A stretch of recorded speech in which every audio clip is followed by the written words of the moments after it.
Yeah, it's a very common question, and people who ask this question, I have several videos on this particular subject. If anyone comes and approaches me and asks me this question, I always say, what's wrong in this? First, I mean, if you are raising an objection, look, there are two things. Someone asking a question is different than one raising an objection. If you're raising an objection, it means you have a particular mindset. You have to justify your objection. Okay, so what is your justification? So you need to tell us that justification, then inshallah we'll respond. And if somebody asks a question, then definitely we have a moral responsibility to respond.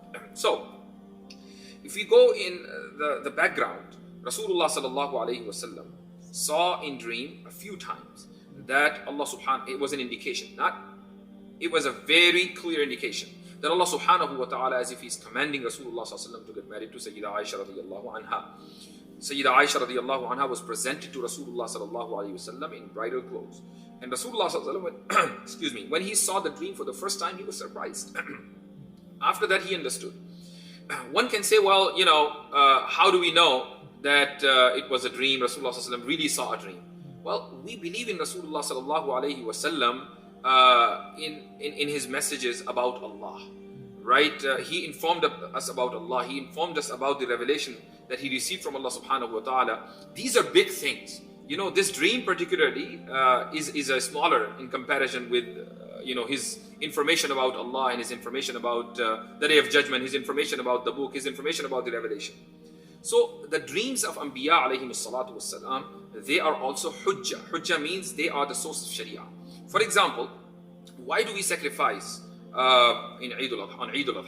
The reason is that Ibrahim alayhi salatu wasalam saw a dream that he was sacrificing his son, and then Allah subhanahu wa ta'ala replaced it by a lamb, and that became a tradition in the ummah. So it was based on a dream. It means dream is hujjah. Dream is a source of legislation. Similarly, Rasulullah sallallahu alayhi wasallam saw a dream, and then he approached Abu Bakr Siddiq radiyallahu anhu. Abu Bakr Siddiq radiyallahu anhu was happy. Now, it's the irony is that the whole world, not the whole world, I would say the anti-Islamic, elements, they are sad, okay, that this marriage took place 1400 years ago. The father of the girl had no problem. The mother of the girl had no problem. Both parents were happy that their daughter was getting married to Rasulullah sallallahu alaihi wasallam, and now people are expressing their pain and their grief over it. They immediately pass their judgment and they say, al-iyaz billah, Rasulullah sallallahu alaihi wasallam was pedophile. We need to understand what is the definition of pedophilia. See, pedophilia is a psychological disorder that causes sexual tendency towards minors. Now, if, for the sake of the argument, Rasulullah sallallahu alaihi wasallam, al-iyaz billah, was pedophile, Rasulullah alayhi salatu wasalam got married to Sayyida Aayesha radiyallahu anha when she was 6. And the consummation of marriage took place when she was 9. She had already turned 9. Alright, so if Rasulullah sallallahu alaihi wasallam, al-iyaz billah, was a pedophile, then why did he have to wait? I mean, because this psychological disorder, it pushes you, it pushes that pedophile to perform or to commit that sexual act with that minor. And here we see Rasulullah sallallahu alaihi wasallam waiting for 3 years, and when the right time comes, the consummation of marriage happened when Sayyida Aayesha radiyallahu anha had already turned 9. Now, therefore, it cannot be the case of pedophilia at all, because the definition of pedophilia doesn't apply here.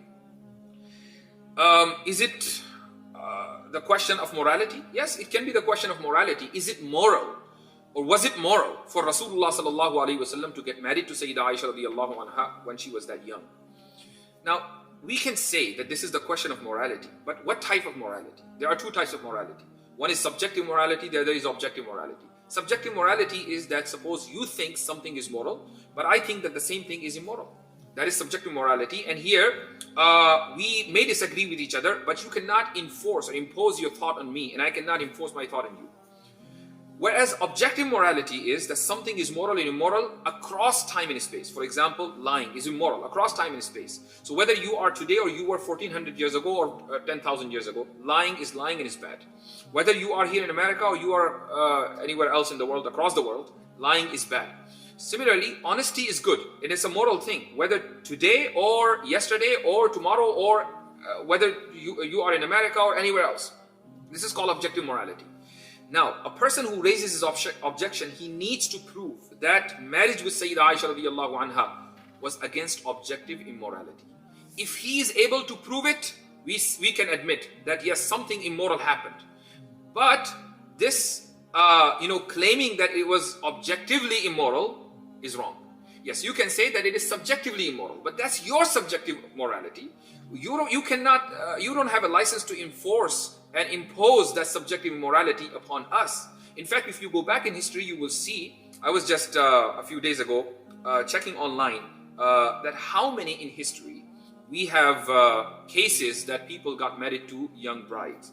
And interestingly, just 200-300 years ago in Europe, pretty much in all the royal families, the brides used to be from 6 to 16, just 400 years ago. And here we're talking about 1400 years ago. So if this was so common in the world, I mean, you can just Google it, and on Wikipedia, you will see the entire list of all the royal families, all the famous personalities. They were like in hundreds. So it was that common in the Western world. Yes, it is not common today. It is considered bad today. But again, it is a subjective morality, and you cannot judge the act of Rasulullah sallallahu alaihi wasallam based on today's subjective morality. Now, I also get this question oftentimes, and I know this is not part of the question, but I get this question. Say, would you do the same thing? I mean, suppose if you have a daughter, so would you, perform her marriage at that young age? Or would you yourself get married to a girl who is 6 or 9? I personally wouldn't do it. I say this, I personally wouldn't do it. Why? The reason is, Rasulullah sallallahu alaihi wasallam getting married to Sayyidah Aisha radiallahu anha at that age was by the command of Allah Azza wa Jal. Allah did not command me to get married to a girl who's 6.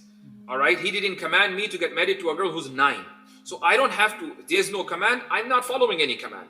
Is it permissible for the ummah? Yes, it is permissible for the ummah to follow what Rasulullah sallallahu alaihi wasallam did, but what is permissible is not wajib. So we must keep in mind, we can act upon it, we may choose not to act upon it. So I choose not to act upon it. So the question is, whoever raises this objection against the marriage between Sayyidah Aisha, between Rasulullah sallallahu alaihi wasallam and Sayyidah Aisha radiallahu anha, the responsibility to prove it immoral objectively is upon him, not upon us. And I would like to add one more thing. In America, in many states in America, girls are allowed to get married at the age of 12 with the consent of their parents. So what happens? I mean, have they become adult at the age of 12? I mean, they don't have a right to vote at that age.